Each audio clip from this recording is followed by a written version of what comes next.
Hello, everyone, and welcome back to Moving Right Along, a Muppet movie podcast brought to you by toughpigs.com.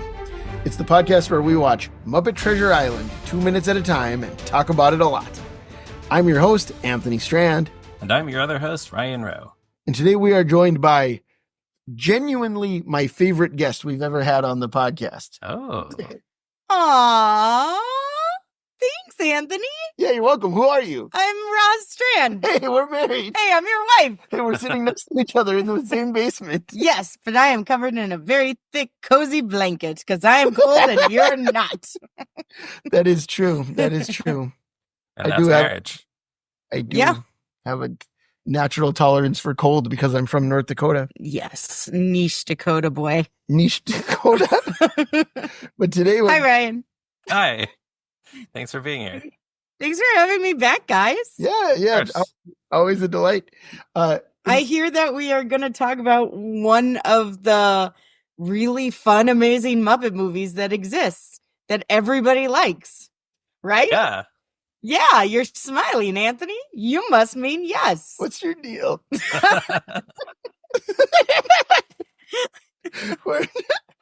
No, you seem to be mistaken, because today we're talking about minutes 79 and 80 of Muppet Treasure Island. In these minutes, Kermit and Piggy sing a duet in an upside-down world.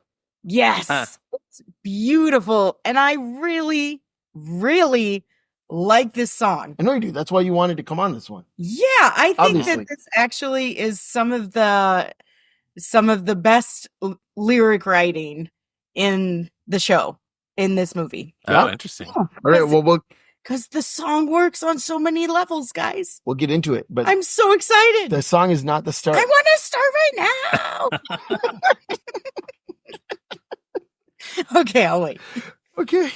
All right. They have to build up to it. They're not even they- hung upside down yet. Not even in an upside-down world yet. No, they're not. They're not. They should have gotten Jeff Moss to write the songs for this. Oh, yeah.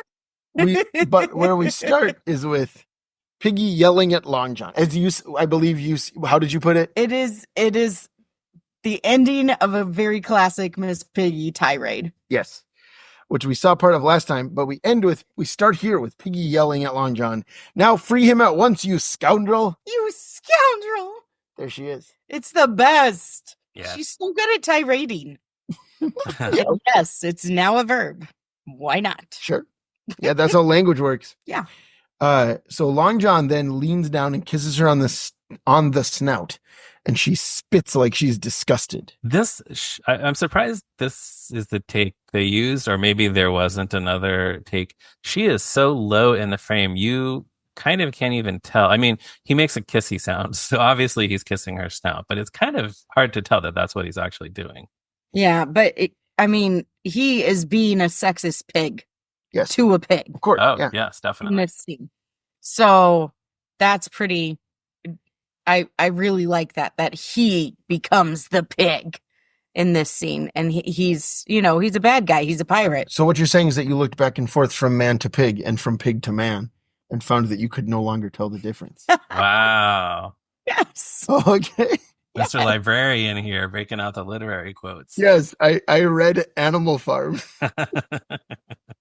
I'm so literate that I read Animal Farm in 10th grade.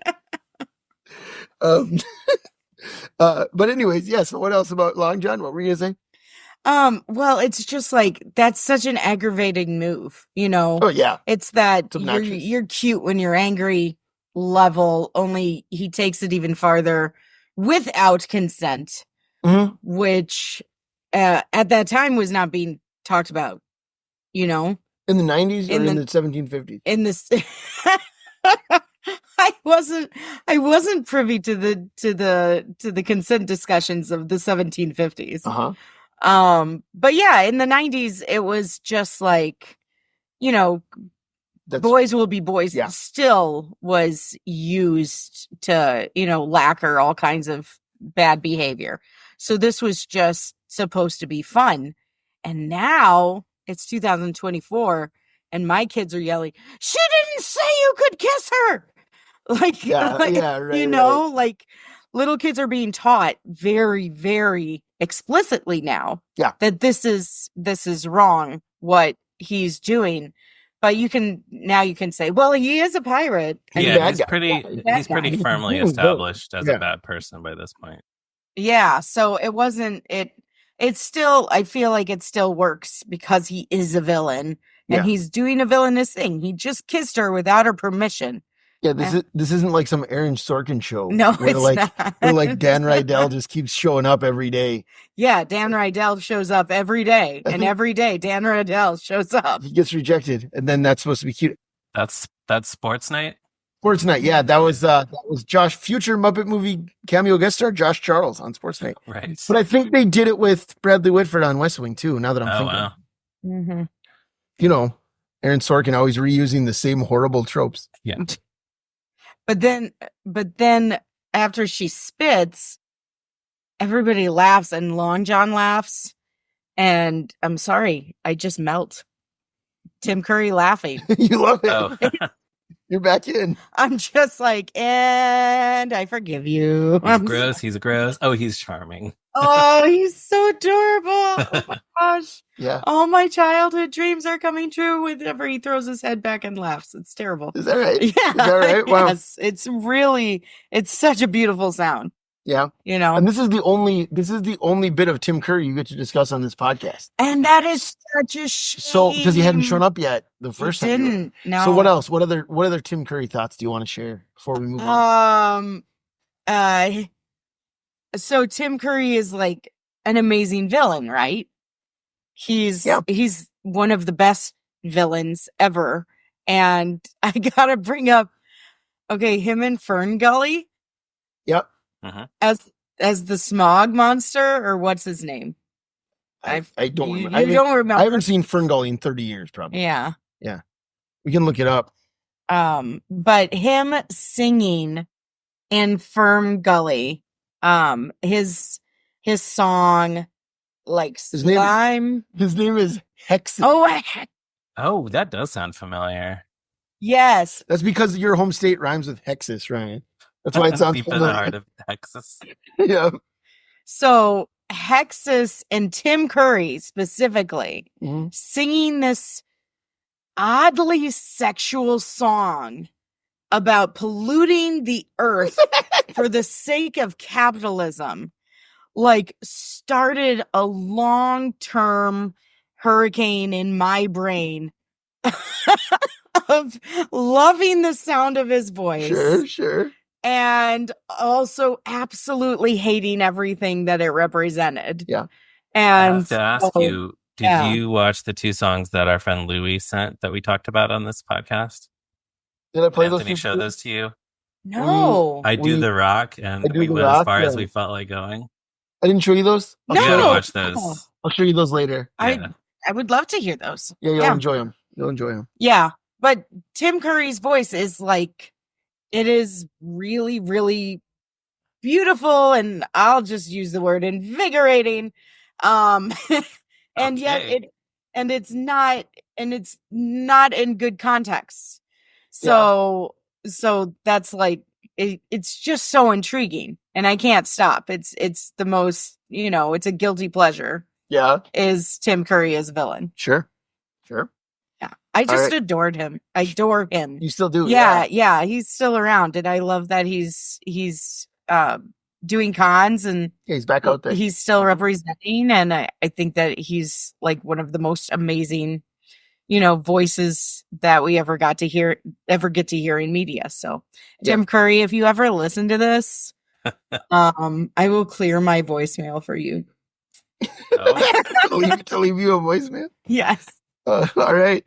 But that's the last thing we see of Long John in this clip, as I said, because we cut straight from the laughing to Piggy and Kermit hanging upside down from a tree over a cliff. Not just hanging upside down. With a flame gradually burning the rope that's holding them up. Yes. Which we hear Piggy say, I'm beginning to see a pattern in the men I date. Because she has now been, I guess, abandoned 3 times in a row, I guess. Yeah, all the men she dated eventually abandoned her. This is like the old movie villain trick of, which always backfires, where the villain doesn't kill the bad guy right in front of them to verify that they're dead. They just good guy. The good guy. I mean, the good guy. Yes, thank you. They just set some kind of elaborate death trap and then walk away. And there's a joke about this, specifically addressing this in one of the Austin Powers movies, where Dr. Evil says something like, "No, I'm not going to watch you die. I'm just going to walk away and assume that you're going to die." Something like that. Yeah. Yeah. Well, and so I think I've mentioned on the show before that Miles and I have been watching Batman 66 together, and we're almost done with season 1. And man, so many of the cliffhangers are just like, the Riddler could have murdered Batman and Robin, but instead he chose to put them in a box, a room, a like giant box that is slowly filling up with gas or whatever. Right. Or some kind of Rube Goldberg type contraption. Yeah. Which they get out of that one because it has no doors. They get out of it by locking arms and then walking up the walls together. It was one of the best cliffhanger resolutions. I think that it's a pretty cool death trap. Yeah, it is. I agree, but tell me why. Well, because I think they're up on a big cliff, right? And they're dangling from an almost dead tree. So, and there's a lot of wind. You go straight from Tim Curry's velvet voice laughing maniacally to the sound of the wind. So the wind not only could blow the flame out and then the rope never breaks, or it could make the flame bigger and kill them faster. That's true. Or the tree could break and you don't really know. So it's a mind game as well as, hey, I'm going to dangle you over a cliff that you might die. But also you don't know what's going to kill you. You have no clue. So I think that it's pretty ingenious type of villain's death trap. I did notice the sound design too. When they're speaking, their voices really sound like they're echoing, like they're shouting to each other above a cliff. That sounds cool. Yeah. I thought that they did really, really nicely with that. And it's pretty hard, with the Muppets anyway. But to give them that kind of, to make the wind happen and the echoes and everything. Somebody was awake that night whenever they did that. Yeah. Yeah. But then they start talking again. Yeah, that's okay. I like it when they talk. You like this one? Yes. And a lot. Also, Piggy's joke. I'm starting to see a pattern in the Men I Date. Yeah. Like, did they rip that straight out of a Kathy comic? And then gave it to Piggy as she's upside down about to die? It is very Kathy. Doesn't Kathy mostly just date Irving though most of the time? That's true. Yeah. Yeah. Yeah, she sees a pattern in the men she dates because they're all Irving. Yeah. But I could hear Piggy going, I'm starting to see a pattern in the Men I Date. You mean Kathy? Oh, you said you could. No, I could see Piggy saying. Oh, you could see Piggy saying, chocolate, chocolate, chocolate. Yeah. Great. And then, but what she said was, I'm going to see a pattern in the Men I Date. And then Kermit kind of hems and haws his way through his response. He says, well. Classic Steve Whitmire Kermit line delivery. Well, the past is behind us. I didn't write this down, but in the June 1st, 1994 draft of the screenplay, there's a few more lines where it's made more obvious that he is blaming himself for all of this, which is interesting that they took that out. I don't know. Maybe they didn't want us to be too mad at Kermit the Frog. Yeah, sure. Huh. But there was more of that. Yeah. And then I like that his line is, the past is behind us and the future below us. And the future below us. And then that's when we get a close up of the burning rope. Yeah. Which is nice. And we get a little Kermit gulp. Uh-huh.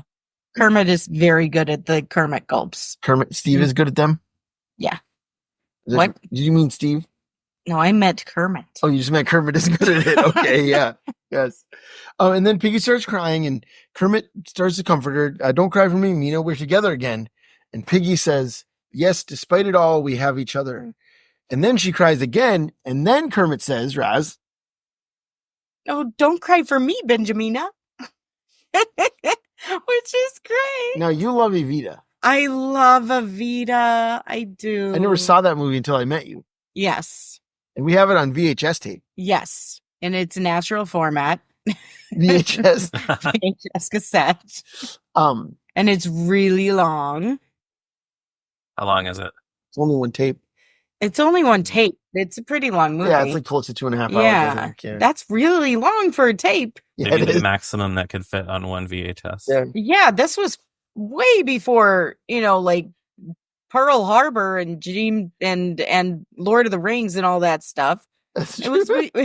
this was long But it's like before after- they started No, making no, movies it's- into no, 10-hour miniseries for Apple TV. Well, no, I know, but like it's after Braveheart. Like Yeah. Schindler's List. Yeah, but Like, that there were was plenty of those were two-tape movies. in those the were 90s. contemporaries, but I think that it felt so long to me then. Sure. Like, No, now- you didn't see that stuff as a kid. No. Yeah. No, my mom didn't let me watch Braveheart that soon. Yeah. Like, Right. what are you talking about? Yeah. No, I know. So here's what shocked me though when I looked this up. I think you're going to say the same thing I was about to say. Oh, okay. I was waiting to see if you would say it. Go Do you ahead. wanna- Go ahead. You go. Okay, so Evita was originally a Broadway musical. I knew that. Yes. The movie adaptation starring Madonna is from around this time. I knew that. But Mhm. the movie came out in December of 1996. That's about 10 months after this movie came out. Right. No, that's the thing. And so, like, as you said, it was a music.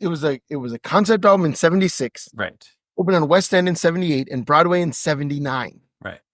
and closed on Broadway in like the early '80s. Like, it wasn't like a perennial running. It ran for a couple of years or whatever.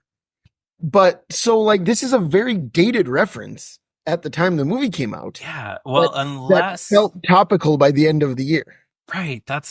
That's wild to me.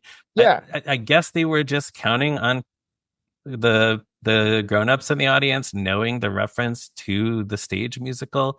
Yeah. Unless they knew that the Madonna movie was coming out and it was about to become more timely, or I don't Which know. they may have.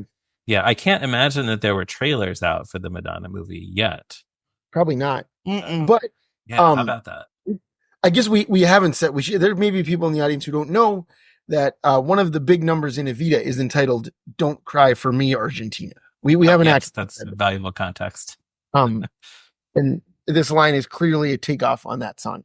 And that was from when I remember, because I became obsessed with the movie whenever it came out. That was like the big single. Besides, like I actually had a cassette single of "Don't Cry for Me, Argentina." Did you really? Yes, But- The Madonna version. the Madonna version. Yeah. So that was the biggest one, and then they had a ballad called "You Must Love Me," and so those were the two Yeah. huge. Like, you heard them on the radio. Yeah. They had the singles out.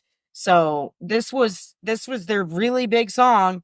And then all of a sudden, I'm watching, Muppet's Treasure Island. Yeah, that references that great song that everybody knows and loves. Yeah. Was "You Must Love Me" in the original show, or is that one of those where they added a new song to the movie to make it eligible for an Oscar? I think that's from the musical, but let me see. Okay. The librarian is I'm looking it up. I'm looking it up. Patty Well, LaPone. while you're doing that, my other thing about Evita Yep, and all. yeah, it's in Act 2. Oh, okay. So I have this thing. I was talking about this recently with my wife and frequent podcast guest Stacy. I think Andrew Lloyd Webber is he gets a little bit too much credit for the songs from his musicals, because I'm not sure the average person knows that he doesn't write the lyrics.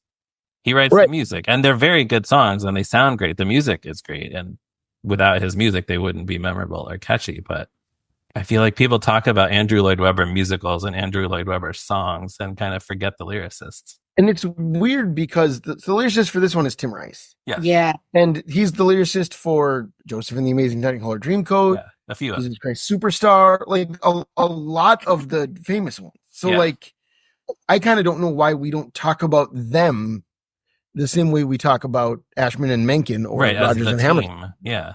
Yeah. Mhm. Yeah. I don't know. So I don't know. Maybe it's because Tim Rice didn't write the lyrics for Starlight Express. Or Cats, of course. Right. Yeah. But I don't know. Anyways. Anyway. So I can't let this moment pass without noting that in the Evita movie, 13-year-old Billie Piper, future Doctor Who star Billie Piper, plays a Juan Perón fangirl and does not have any lines. Oh. And every time we watch Evita, I'm delighted to see baby Billie Piper pop. Because you see her face like so clearly, and it's so obviously her. That's fun. Yeah, it's great. I think we got to go watch the VHS again. You want to fire up that VHS after this Yes. is over? Yeah. Yes. We'll watch FernGully and I'll Evita. stick it in the tape rewinder that we have. And Good. After that Evita reference, yes. Miss Piggy says, "Pardon?" But it turns out it was just the song cue, because then Kermit starts singing "Love Let Us." Yeah. But before we get into the song, can we talk about how difficult it is to cry as a Muppet? Tell me. Like, this is, You can't close your eyes. you can't close your eyes, and you can't have tears, and all of that work is in your nose. And like, no human cries with their nose. I mean, like, the nose is the only thing that The can nose, move, is what you're the saying? nose is the thing that's indicating that Piggy is crying. Yeah. And people don't cry with their nose. Like, I see little kids, I'm a teacher and I make kids do hard things. Mhm. And so they cry often. But like, people cry with their mouths. They just like open up their mouth goes down. Piggy cries with her nose. And I thought that was so cool watching this, how she does the sniffling, but it actually, she's doing her best to cry, and she cries with her nose, and then she covers up her eyes. Yeah. And So you can't see the tears. so you can't see the lack of tears. Yeah. But I thought that it's really hard, and it must be even harder to cry upside down. Yeah, that's true. Yeah, well, here's what I don't think we've mentioned yet, is that in this whole sequence, they're switching between the regular hand puppets of Kermit and Piggy in the close-up shots and these remote control versions of the characters for the wide shots. Which look really good, by the way. I think this is the best that those radio-controlled characters have ever looked, and the most expressive they've ever been up to this point. Because you compare it with something like Great Muppet Caper 15 years earlier, right? Mm-hmm. Where Kermit in the water said, "Happiness Hotel, that sounds great." Like he's in the Hall of Presidents. It's very stiff. He's very stiff. Or even him on a bicycle, like facial emotion wise. No. Muppets riding bicycles, great. However, he's way more emotional. He has a little bit of an overbite when he's riding a bike. Yes. Yeah, but whenever he's in the wide shots here, you get to see so much movement and so much facial movement. It's really high quality. It's really impressive. Mm-hmm. I wonder if there was a little bit more than just controlling there. I didn't look at this closely. Maybe somehow they're controlling more than just the mouths of the characters like usual. Maybe there's some additional like marionetting going on or something. To make the rest of their bodies look alive. Yeah. If anyone out there knows, let us know. Yeah. And then in the close-ups, they really do look like they're upside down. So I'm not sure how they shot those shots. Yeah, I mean, they might just be like on top of something with their and hands reaching down. They down. might just be hanging the puppets upside down. Yeah, but it's impressive. Yes. To cry and be upside down, and of course the sound design And be a pig. and be a pig. All of it. Yeah. But yeah, so Kermit starts singing "Love Let Us" here, which is a very romantic ballad that they sing while we watch them continue to hang upside down. And so first of all, I just want to ask you, like, I don't want to go through the lyrics line by line or anything. Oh, you don't? Roz might. That's all I plan to do. Well, that's great. I was going to ask you, what are your favorite lyrics? What are your thoughts on this? I know you really love this one, so. I sing this one every now and then just by myself. Mm-hmm. I've tried to turn it into a lullaby for the kids. They do not like how passionate I get. You're waking them up. It stops being a lullaby pretty quick. But I really like all the different levels that this song works on. Mm-hmm. I think that the lyrics are pretty brilliant on many, many lines of how they just, well, that's why I was planning to go line by line. Come on, let's go. Do you want me to go pull up the lyric? Yes. Okay. Yes. Let's just pretend I did that already. I was just going to say, for the record, the lyricist on Starlight Express was Richard Stilgoe. Do you know him? No, just music by Andrew Lloyd Webber, lyrics by Richard Stilgoe. I wanted to give him credit. All right, now we can... Stilgoe and Weber, that classic pairing. Right. The classic team, Starlight Express. Okay. Andrew Lloyd Webber and T.S. Eliot, that classic pair. All right. Yeah. Okay, so the first line, was I dumb or was I blind? Okay, this is 1750, right? 1759. 1759. Thank you so much. Yeah. 1759. So dumb was the phrase for being nonverbal. Yeah. Being mute. Being nonverbal. So was I like, could I not speak for myself or was I blind? I love that the word dumb works as both. Was I stupid to let you go or could I not just say it? Interesting. Yeah. Yeah. Or did my heart just lose its mind? That's a great line. Tell me why. It's so romantic. Yeah. Because it's just like, was my heart just so lost that it lost its own mind? You know, it's not saying that I had to choose you for I had to reject you for any sort of reason. It was just like my heart lost its mind. It should have stayed true to itself. Mm-hmm. And those are both vital organs. Did one of my organs lose another organ? Yeah. It's a fun little, it's a weird visual, but I like it. And I think it's really romantic. Okay. Yeah. What else? And also I love the melody on this. Why'd I go and throw our perfect dream away? It's that up and down, you know, which I think works for whenever you're hanging upside down on a cliff. Sure. I mean, you're like, you've got to have a lot of breath control if you're singing upside down. That is really, really hard to do. That seems right. And I recognize that they're Muppets, but I'm sorry. If they were actually upside down, this would be really, really hard to hit those low notes and high notes and not go flat on anything. So I really like the melody line going up and down like that. Okay. Any other thoughts? All the thoughts. You guys jump in whenever you want. I think about the song way too much. I don't think about it ever. I mean, you know that. Why not? I think it's boring. I want to hear what you have to say. I don't know if you know this, but Anthony doesn't really like this movie very much. I don't believe that. I don't. Roz, we've talked about this 1,000 times. Yes. That I like the joke of the juxtaposition of them like singing a romantic song while they're upside down. I do like that. I think it's fun. Yeah. I think the song is very. What you think? Okay. Well, this is what I was going to say. That I used to think the song was just kind of a boring love song, but now I am a sophisticated adult and I realize that it is actually very funny that they're singing this overwrought romantic ballad to each other while they're dangling upside down, about to plummet to their death. And then also that the song continues over the next shots that we're about to see of the pirates. That's a funny a funny pairing of images too. Yeah. I think that actually is part of the reason why I think that this song works so well. Yeah. Is because it's not a straight love song. It's a ridiculous love song. It is. It is. I think if the lyrics were ridiculous, if they were doing funny, silly lyrics, it would be, it would distract from what the joke actually is.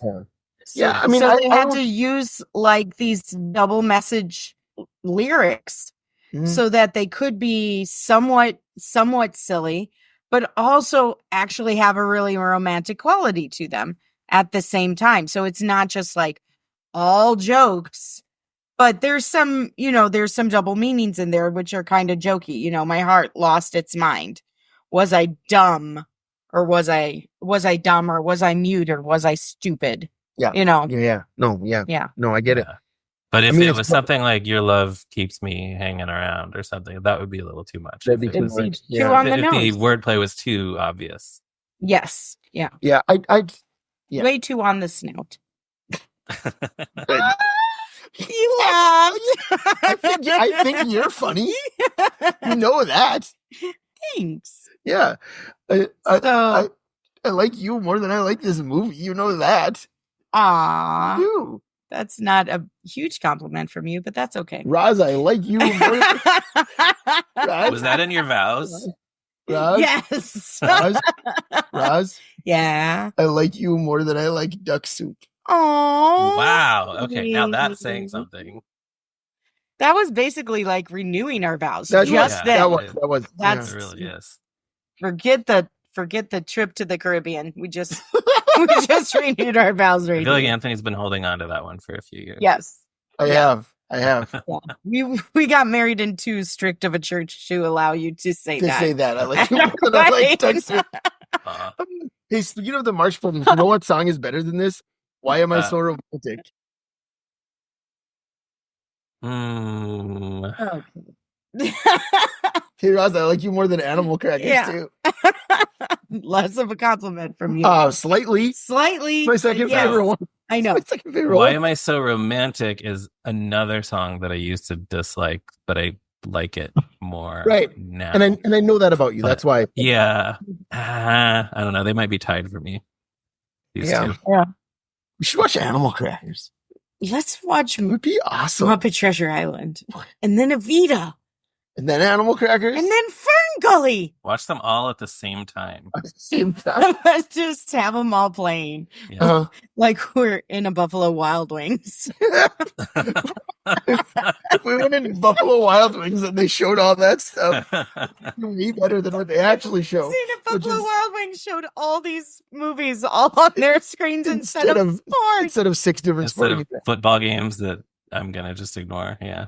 Yes. Yeah, what's that? There's some like nerd sports bar in like Phoenix or something. You know what I'm talking about? I don't know, but that sounds like a great idea.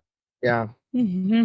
Anyways, Roz, you talk about this song for a while. Okay. Well, the next line is looking back, I'll never know how I ever let you go. Okay. This is coming from a pig who was just abandoned 3 times.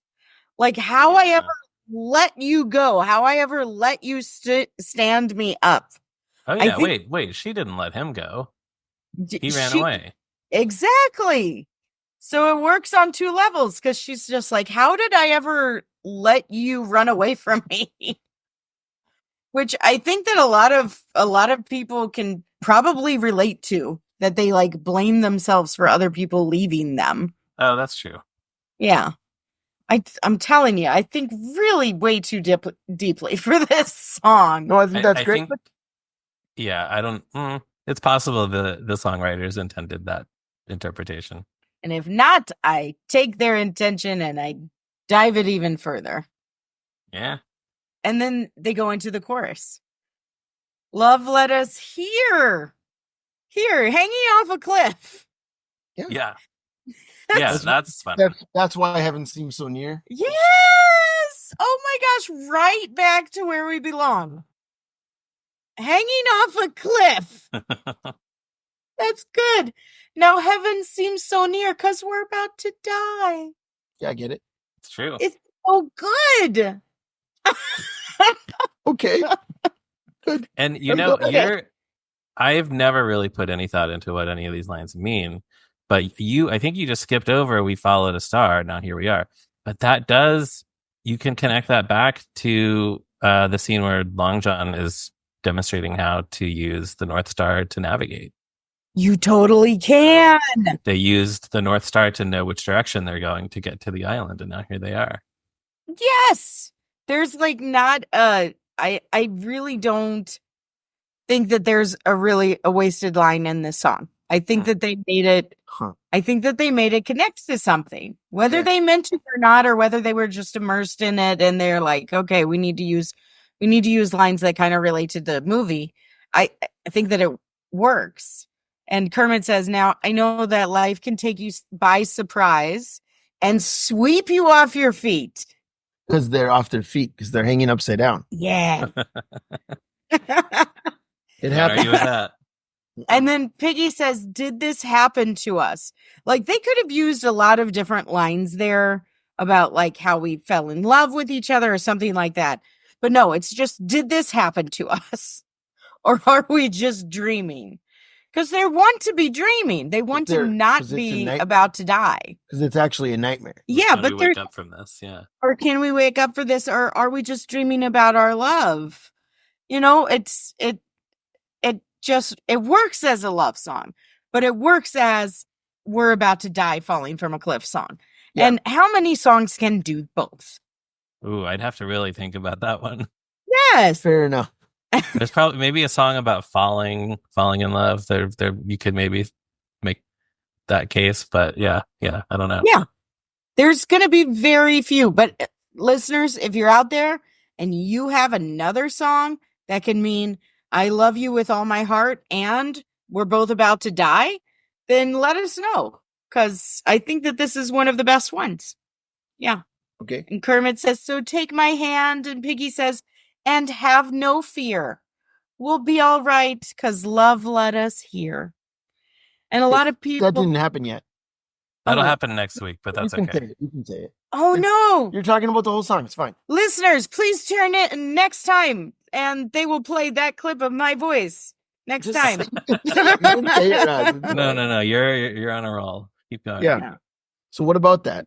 What about take my hand and have no fear? Well, I think that a lot of couples are afraid of committing to each other. Yeah.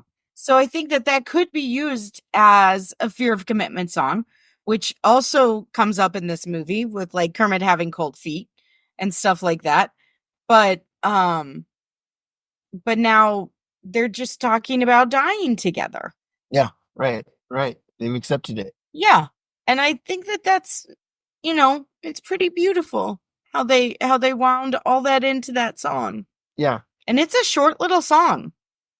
Yeah, it is. It's like 2 minutes. I mean, we'll see next week. Yeah. How long? But it didn't even make it out of this clip, guys. It's that short. It only made it a little bit. So, yeah. Yeah, right. There's not much left. There's not much left. What you're saying, right? Yeah. Yeah. So what a great song. Yeah. Yeah. My honey. I love it. You're so happy.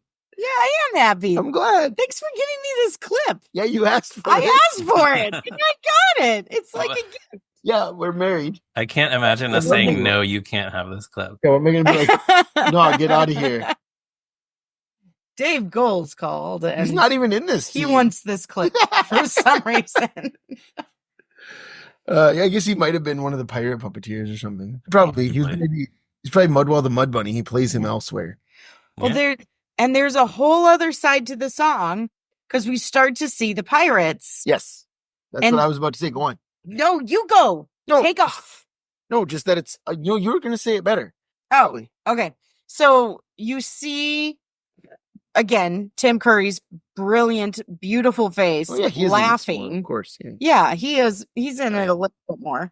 And he's laughing, and you can hear his laughter in your head, or at least I can. And there's a whole gigantic Piggy cabin filled with all the treasure. I have it. So that's what I wanted to talk about. Is at the start of the movie, we see Captain Flint bury a treasure chest, right? Is it multiple chests? I think his crew is dragging multiple chests across the island. Yeah. And here we have like a massive Aladdin-style room full of gold. Yes. Yeah. It's like Abu is going to pick up a jewel and then it's going to melt. There are some additional treasure chests here in the hut that are open and overflowing with treasure. Yeah. That's true. But there's just so much stuff, like necklaces and little statues and jewels and doubloons. And I like the timing of it, that I'm pretty sure when you see Long John opening the door is right around the time you hear Kermit and Piggy sing the first instance of the lyric "Love Let Us Here." Yes. Yeah. So, it works so well for the pirates, because this is what they love. Yeah. This is what I'm saying. The song works on so many levels, guys. Right. And we see Long John throw his arms up in triumph. Mudwell the Mud Bunny washes his face with gold coins. That kind of reminds me of Scrooge McDuck, absolutely bathing in his money bin. Yeah, we see Sweetums hug a gold angel. I like that. Yeah, he's kind of like, oh, look what I found. And then, but so we're cutting back and forth, and we also see the rope start to snap a little bit. Probably be important next week, but we don't know anything about that yet. No, we don't. They might plummet to their deaths for all we know. Yeah, but love. You can try it once. There. So it's okay. Have no fear. If Kermit and Piggy died, this would be you would not watch this movie. No, I would never watch this movie again. You're just like, it's okay. I would deny its existence. Girl, I saw Toy Story 3 with you in the theater 3 times. I have been well known to completely like erase a movie from my conscience if I can't stand the deaths in them. Hey, Roz, I got a question for you. Don't. And I just got a question for you. Okay. Did they make a movie of the TV show Firefly? Nope. Okay. Doesn't exist. There you go. They made some comics. Good example. But no, if Kermit and Piggy died in this movie, we would not be making a podcast about it. Like a leaf on the wind. Stop that! I think. Well, maybe you wouldn't be a guest on the podcast, but we might be making a podcast about it. Yeah. You just wouldn't want to be on I it. cry now. Oh, I'm sorry. I made you sad. Anthony's being mean. Spoilers for Serenity. The movie doesn't exist. I don't think Like a Leaf on the Wind constitutes a spoiler for Serenity out of context. Okay, well, but it does. If people haven't seen it, then they know that something sad is going to happen when they hear that phrase. Yeah, listen, if you hear the phrase Serenity in regards to media, just go and watch Seinfeld again. The Serenity Now episode. Serenity Now. That's what everybody's talking about. That's it. Yeah, that's what we're talking about. Serenity Now. I was afraid you were going to spoil that episode of Seinfeld for people. I was afraid you were going to spoil the Matthew McConaughey Anne Hathaway movie Serenity, which also has a famous twist. So, oh, it does? Yes. Have I seen that? No, I haven't seen it either. I just know the famous twist. Oh, okay. Listeners may or may not, so I'm not going to say what it is. No, don't tell me. I'll tell you. I don't want to. Do you want to watch Serenity, the Matthew McConaughey movie? Unless somebody dies, then I don't want to. I'll watch that with you. Okay. All right. But that's the end. I mean, that's the end of the clip. Yeah. So any other thoughts before we close? Roz, I'll start with you. I hope that everybody finds the joy and the depth of this song. And if anybody can sing it as a really nice lullaby, just send it to me so that I can maybe get my kids to love it too. And then Anthony will love it too one day. I love you. I love you. Email it to us or put it in the Discord. Yeah. Do either of those things. Yeah, do either of those things. Anthony, get it to Anthony and he will eventually get it to me. That is true. Ryan, any other thoughts? Yeah, I think the last glimpse we see of Kermit and Piggy in this 2-minute clip is when Piggy sings, Are we just dreaming? And she spins around when she sings that sustained note. And that's such a cool little puppetry moment. Yeah. So maybe that's, I don't know, maybe there's a motor in there somewhere, or maybe it's just they're marionetting her, but it looks great. Yeah. How did she? And then Kermit throws his arms out and gets carried away by some wind or something like that. Yeah, there's definitely a wind machine blowing on them. Yeah. To sell the illusion that they're outdoors on a cliff. And then in the June 1st, 1994 draft of the screenplay, the lyrics of this song are included as if they are dialogue, which has not been typical in this draft so far. Wild. There's some extra lyrics that I don't think, unless there's an extended version of the song on the soundtrack, which has happened before, and I think we forgot to talk about that when we talked about Something Better. But oh my gosh, what are the extra lyrics? Kermit sings, I confess, it's sad but true. I lost myself when I lost you, but I held your memory through each lonely night. And then later Kermit sings, we wished on the moon and none too soon. And they sing together, the road was bright and clear. Aww. So I guess they substituted words that are in the real song. But yeah, those are nice too. Yeah, those are nice. I don't think that they have as much meaning as the ones that they But I use. guess You haven't Yeah. spent 20 years thinking about them either. Okay, well, that's you know what I true. mean? Like, there's that. I haven't attributed meaning by obsessing over it. Yeah, Yeah. right. Yeah. Which I certainly can relate to. Oh, yeah. Obviously. Yes. Well, yeah, if you're talking about everything having a specific meaning for these characters, the road was bright and clear. Yeah, they didn't come here on a road. They came here on the ocean. So maybe that was a deliberate decision to change the lyrics to make them more relevant. Yeah, because they're like, there is no road. Yeah. Like, can we make the word water work here? No? Okay. Change the whole line. Right. Oh, and then one thing from the listener comment treasure chest. A few episodes ago, we talked about Piggy's anteater, her pet anteater, Flaubert. Mhm. And we questioned why she has an anteater on this island in the Caribbean. Our friend and sometime podcast guest, Eric, said on the Discord, the southern tamandua is apparently an anteater that lives in South America and, importantly, the Caribbean island of Trinidad. So there you go. It's possible that an anteater could make its way to this island, to Treasure Island. Yeah. Yeah, that's all I got. Thanks, Eric. Yeah. Anteaters swim. A lot of animals swim that you do not realize swim. I don't know if they do. Like camels can swim. Really? Yeah. Huh. Camels are apparently very good swimmers. Huh. There was a boat that was holding a circus going across the Atlantic a long time ago, and only the camels survived because they could swim really well. You would not think about camels swimming because you think about camels being in the desert where there is not a lot of water. Yeah. Yes. Yeah. And like moose can swim. Yeah, I knew that one. Moose can swim. Camels can swim. So can anteaters swim?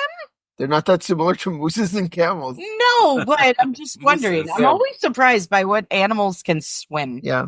This is your new special interest. Remember when David Letterman did a feature on his show called Will It Float? Mm-hmm. Where he had a big tank of water and they would show an object and he and Paul Schaefer would predict whether or not it would float. Somebody should do, can this animal swim? Can it swim? And I guess then that wouldn't work because if you threw the animal in the water and it can't swim, that would be bad. So never mind. That would be bad. Never mind. Forget it. Nobody should do that. Yeah. A duck can swim. A duck can swim. Yes. You do that one. You can throw ducks, moose, and camels. Okay. Just those three. The big three. Yes. Yeah, of course. But if anybody out there knows if anteaters can swim, please let us know. Right to us at Anteater Swim Research Foundation, 123 Grant Writing Street, University Avenue, Collegetown, USA. That's it. I got one thing from the strange case of Dr. Jekyll and Mr. Hyde. Oh, okay. So in the book, Lon John and the pirates spend 3 days carrying the loot to the ship. 3 days. 3 days is what it says. They spend 3 days carrying all the loot.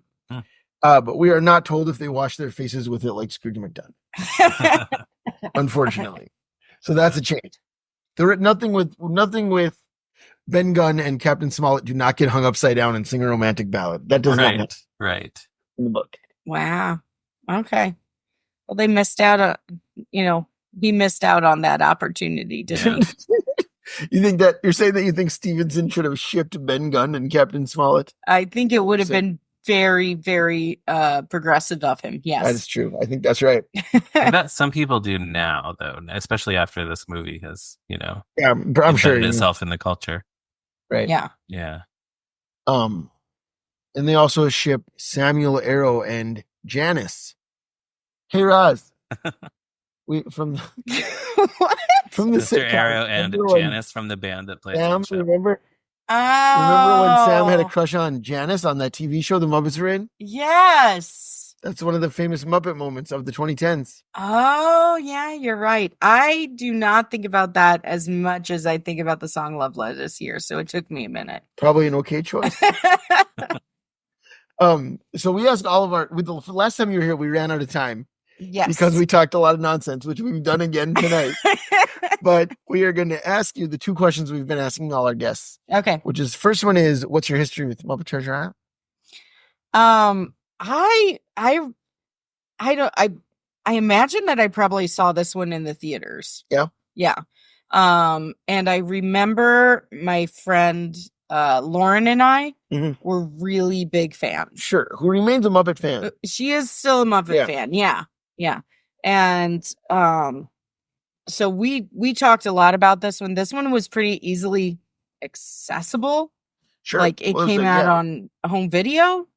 Yeah, it was a clamshell. Clamshell. I mean, it was all over the place. Yeah. Yeah. So it was pretty well loved by me and by my family. Mostly because it was constantly there, and not all the Muppet stuff was. Right. So this was. You didn't get a free watch, for example. I didn't get a free watch. Did you say get a free watch? Go on. Oh, it's a running gag.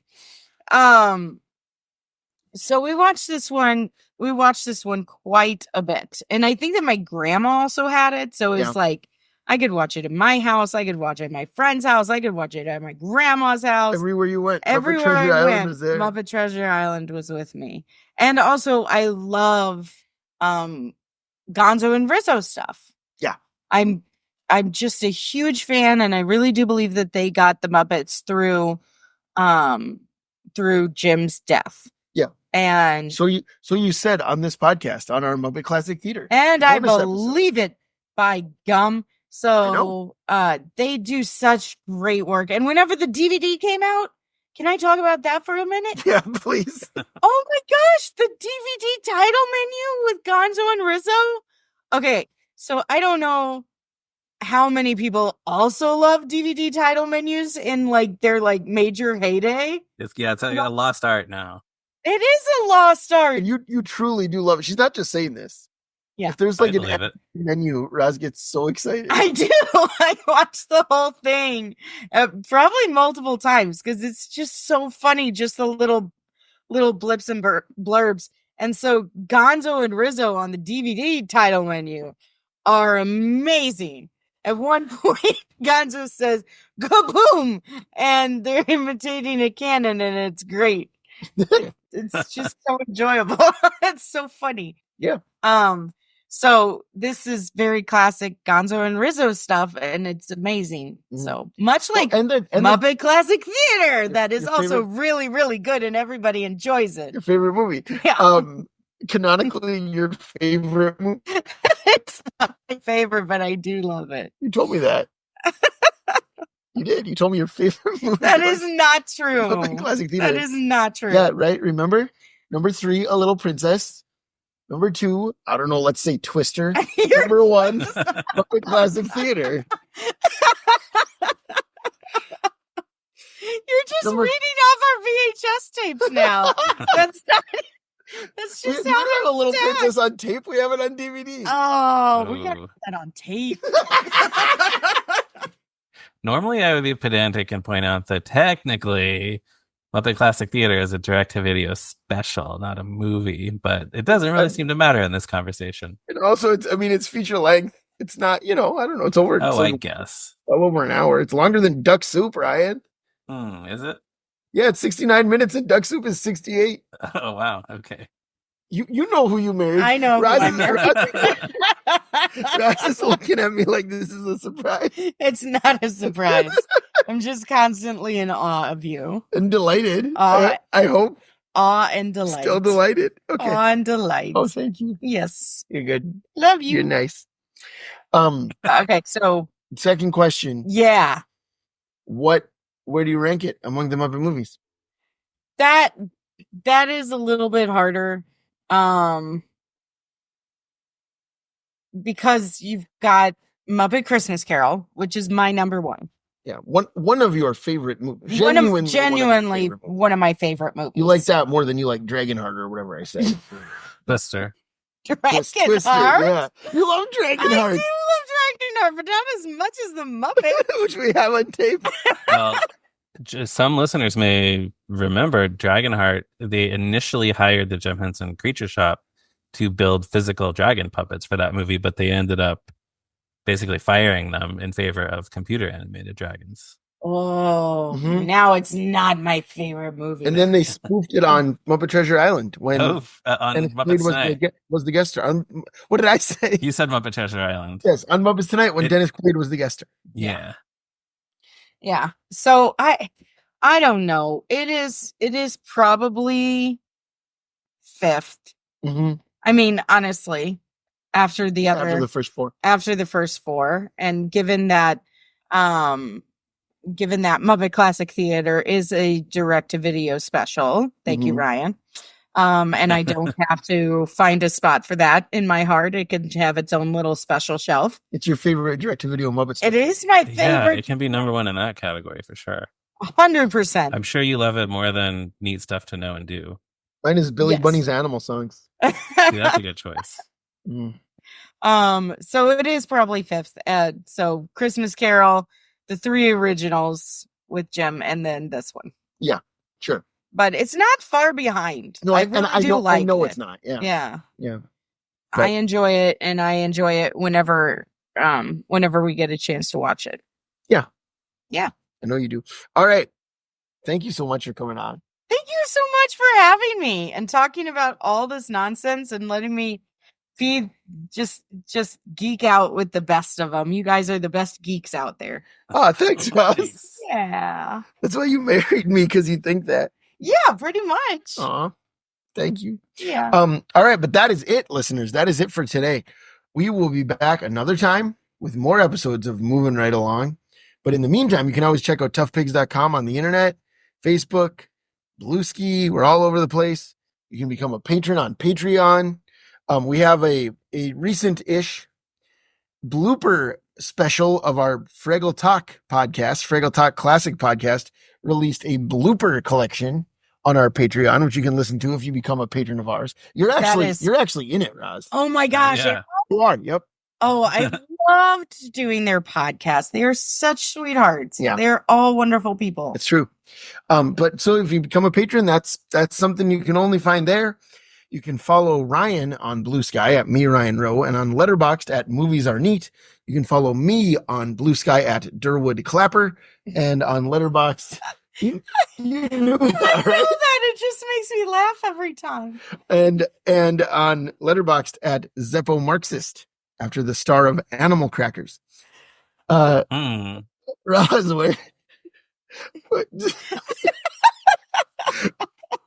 what Zeppo's in that? He plays Jameson. Yeah, he does. Where can our listeners find you or your work? You can find me in the state of Minnesota. That's true. That's accurate. Typically in my basement, or sometimes upstairs. Just in the house. In my house. If you really want to talk and hang out, be my friend, talk to Anthony first. He's actually the one on the internet, and that is true. And I tend not to do too much of that. But if we become friends, you can totally come by my house and we can watch a Vita on tape. Right? Yeah, sounds good. All right. And thank you again, Roz, for being here. Thank you as well to Morgan Davy for designing our logo. She's great. She is great. I agree. Yeah. And listeners, if you're so inclined, please give us that positive review that you've been meaning to give us, and tell every single person you've ever met to listen to Moving Right Along. We'll be back next week. See you then. Goodbye. Goodbye. Bye. Don't cry for us, listeners. I don't know.